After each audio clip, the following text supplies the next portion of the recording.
कैसी छोटी मानसिकता के लोगों ने इस देश को 70 साल में इस चौराहे पे लाके खड़ा कर दिया। जो हमारे हीरो थे उनको आपने विलेन बना दिया और विलेन देश में सत्ता पे बैठ गए, जिसके कारण हम 70 साल के बाद हमारा सर्किल फिर पूरा हो गया। और उसी की वजह से कुछ लोग टेलीविजन पे आके बैठते हैं और पूरी ताकत के साथ इस आजाद भारत में कहते हैं कि जब पाकिस्तान बना था तो मात्र 7 करोड़ थे हम इस देश के अंदर, अब हम 35 करोड़ हो गए हैं और दोबारा से हमें मुल्क चाहिए। ये 70 साल में आपके यहां मानसिकता इसीलिए वहां पहुंची है।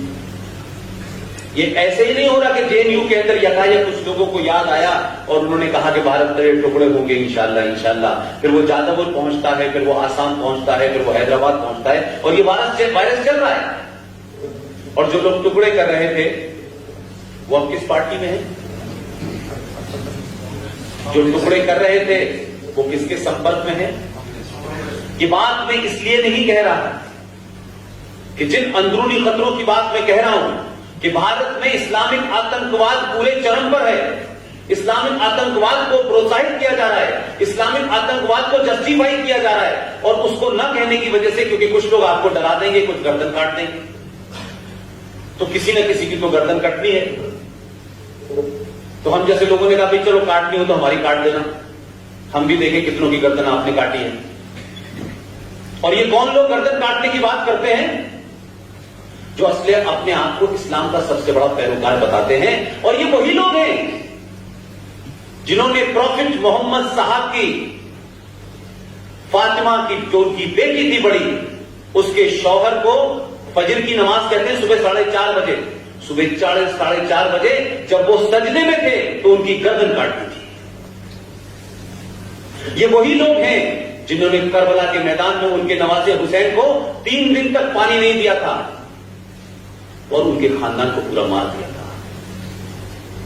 ये वही सोच के लोग हैं जो हर छोटी छोटी बात पे आपको इन फतवों से डराते हैं। जब आपने डरना छोड़ दिया तो फतवे देने बंद हो गए। इस बार कोई फतवा नहीं दे रहा कि कांग्रेस को वोट दो।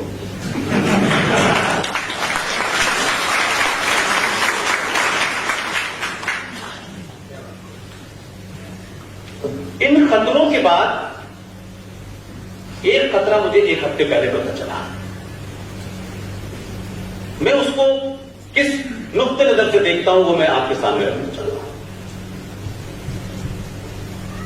मैं बार बार कहता हूं आप बालाकोट में जाइए, बालाकोट में आप बम गिरा दीजिए, बहावलपुर में गिरा दीजिए, तो आपको पता है कि टारगेट कहां है आपका, कौन खुरापाती है, किसको मारना है। इस देश में हर दिन भी 2 सर्जिकल स्ट्राइक होंगे ना, तब भी इन गद्दारों से आपको 10 साल लग जाएंगे। इसलिए बालाकोट की स्ट्राइक से मुझे उतनी खुशी नहीं है जिस दिन इस देश के अंदर स्ट्राइक होगी उस दिन मुझे खुशी था।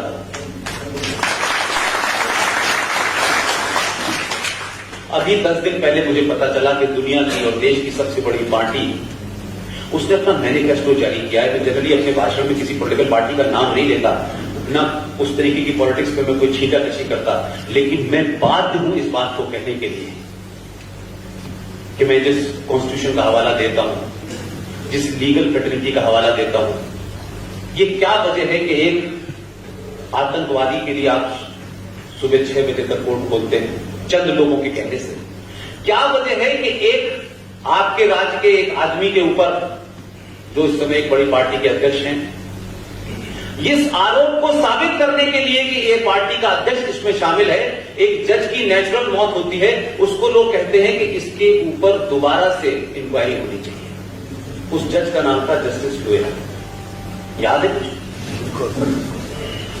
जो जस्टिस लोया की मौत के पोस्टमार्टम को दोबारा कराना चाहते हैं, इंक्वायरी दोबारा कराना चाहते हैं, मेरी उनसे विनती है।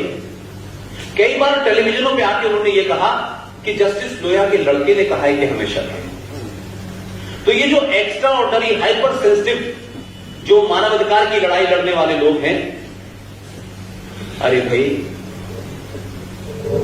लाल बहादुर शास्त्री की पत्नी, उनके 4 बेटे, उनकी 3 बहू 1000 बार इस देश में कह चुके हैं कि उनकी हत्या हुई। इसकी इंक्वायरी नहीं कहीं मांगता है कि इनकी भी इंक्वायरी कर ली जाए। इनका भी केस खुलवाया जाए, इसकी इंक्वायरी नहीं होती है। लेकिन जस्टिस लोया की इंक्वायरी खुलवाने में आपका राजनीतिक एजेंडा होता है, इसलिए आप उसको इश्यू बनाते हैं। हमारे मित्र हैं विवेक अग्निहोत्री,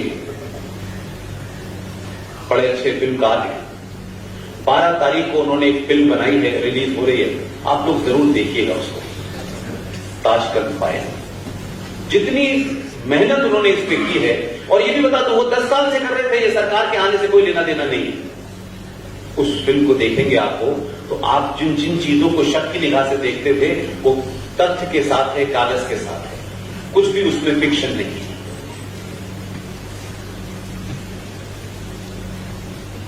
नरेंद्र मोदी सत्ता में ना आए, पूरा अधिकार है लोगों को उसके खिलाफ वोट देने, उनके खिलाफ बातें कहने का। लेकिन नरेंद्र मोदी सत्ता में ना आए, इस देश के कुछ प्रबुद्ध तथाकथित इस्टेब्लिश 2014 में भी कुछ राइटर आ गए थे बाहर निकल के,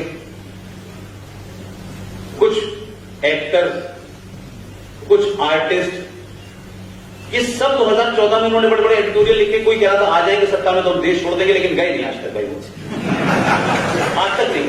उन्होंने कहा एक बार और देख लेते हैं। इस बार फिर कल परसों कुछ लोगों ने शुरू कर दिया कि भाई इस बार 600 लोगों का कर लिया है। और मुझे तो ताज्जुब ये ना कि जो लोग इस देश में डर रहे थे कि उनका जीवन खतरे में है, वो प्रेस कॉन्फ्रेंस करके कह रहे हैं कि नरेंद्र मोदी के खिलाफ वोट नहीं देना है, हम बाहर निकल आए हैं, उनका नाम है नसरुद्दीन शाह। तो वो डर मंत्रालय का था, अब आपके ऊपर से वो खोटा उतर गया कि आप डर के मारे नहीं थे, आपने डर की बात कह करके इस देश की मेजॉरिटी, इस देश की सत्ता के ऊपर कालिक पोतने का काम किया कि आप इस देश में मुसलमान हैं और आप डरे हुए हैं क्योंकि सरकार जो है एक दूसरी सोच की है। कोई दंगा तो हुआ नहीं 4.5 साल में अभी तक, कोई दंगा हुआ क्या? लेकिन दंगे होने के सिलसिले में इस देश का रिकॉर्ड इतना खूबसूरत है कि सन 1976 को जब लोगों को पता चला कि भारत का संविधान में सेकुलर शब्द नहीं है, लोगों को लगा कि सेकुलर शब्द होना चाहिए क्योंकि हम तो कम्युनल हैं। तो सन 1976 को आपके संविधान में सेकुलर शब्द को डाला गया। उस सेकुलर शब्द को जिस रात डाला गया, उस रात से आज होम मिनिस्ट्री में कभी भी आप आरटीआई लगा दीजिए, मुझे नहीं पता कि होम मिनिस्ट्री के पास कितना रिकॉर्ड है, जो रिकॉर्ड हमारे 3900 बड़े कम्युनल दंगे हुए हैं। और हम 70 साल के बाद इस मोड़ पे खड़े हो गए हैं कि वंदे मातरम कम्युनल है, हम तो नहीं गाएंगे। और अभी हाल के अंदर केंद्रीय विद्यालय की पूरे देश में स्कूल चलते हैं, उस केंद्रीय विद्यालय का एक स्लोगन है तमसो मां ज्योति। उसमें शायद इतनी बात कही गई है कि हमें अनट्रुथ से ट्रुथ की तरफ जाना है। दूसरी लाइन का शायद ये मतलब है कि हमें डार्कनेस से लाइट में जाना है, इतनी ही बात है। अब डार्कनेस और अनट्रुथ ये कम्युनल कब से हुआ? तो भारत की महान सुप्रीम कोर्ट ने कहा नहीं, इसमें कुछ बदबू आती है, ये सेकुलर नहीं है, उसके ऊपर डिबेट चल रही है, उसके ऊपर रोक लग रही है। तो ऐसे सेकुलरिज्म, जिस सेकुलरिज्म के माध्यम से आपने इस देश की मेजॉरिटी को एक तरफा ऑर्डर करके कुछ ऐसे लोगों को जो आपको डरा सकते थे, जो दंगा कर सकते थे, जो मारकाट कर सकते थे, आपने उनको सेकुलरिज्म की आड़ में पनपने दिया। तो जो अभी मैनिफेस्टो जारी हुआ है, उस मैनिफेस्टो का जिक्र सिर्फ मैं 4 बातों के लिए करना चाहता हूं। जरा इस बात को सोचिए कि जो खानदान अमेठी और रायबरेली से लड़ रहा था, यकायक उन्हें वायनाड केरल में जाने की जरूरत नहीं पड़ी। उनका मर्जी है, वो कराची से लड़े, हमें कोई दिक्कत नहीं है उसको। लेकिन मैं आपको अपनी बात को जो कहना चाहता हूं वहां तक ले जाने के लिए कह रहा हूं। जिस जगह से मौसूफ लड़ने गए हैं वो पीएफआई का गढ़ है, popular front of India. PFI के बारे में आप थोड़ा बहुत जानते होंगे। बहुत अहिंसक, शांति प्रिय, चरखा चलाने वाले लोग हैं। एक टीचर टीजी थॉमस ने मोहम्मद साहब के बारे में सवाल पूछ लिया।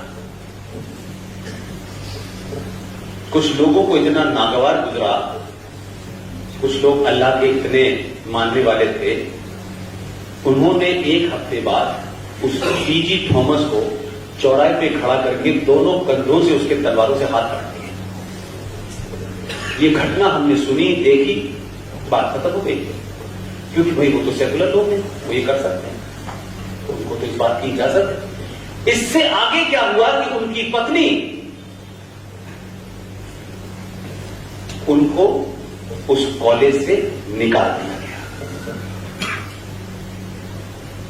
अपने पति की इस हालत के कारण उन्होंने एक दिन सुसाइड कर लिया। यह घटना पूरे देश में आंदोलन नहीं बनी, इस घटना को लेकर कोई यूएन नहीं गए, घटना को लेकर के मानवाधिकार के पैरोकार कभी बाहर नहीं आए, कोई कैंडल लाइट नहीं निकली, कोई प्रोटेस्ट नहीं हुई, किसी ने अवार्ड वापस नहीं किए। ये हमारे देश का पाखंड है।